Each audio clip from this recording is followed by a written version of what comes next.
For someone that's watching that is not familiar with a special needs trust, can you tell me a little bit more about what a special needs trust is and what kind of person that applies to? So for special needs trust, they can be brought into place for many different individuals.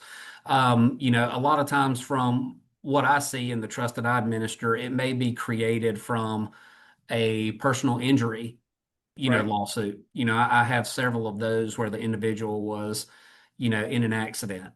So right. the special needs trust really goes into a lot more detail about what you can make distributions for.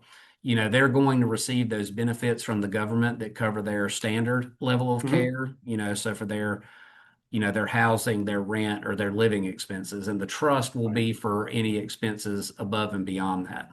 So I Okay. have to be careful about how I structure those payments so it doesn't jeopardize those benefits. So a lot of Okay. times I'll work with them and get the documentation, and we're paying the providers directly instead of putting those funds in the hands of the Okay. special needs beneficiary. All right. Whether we're paying for medical bills or they might have in-home care. So Right. I'll coordinate with those caregivers and make sure that they're getting paid directly from the trust and kind of monitor the invoices to make sure that they're getting the services that they need at the right cost.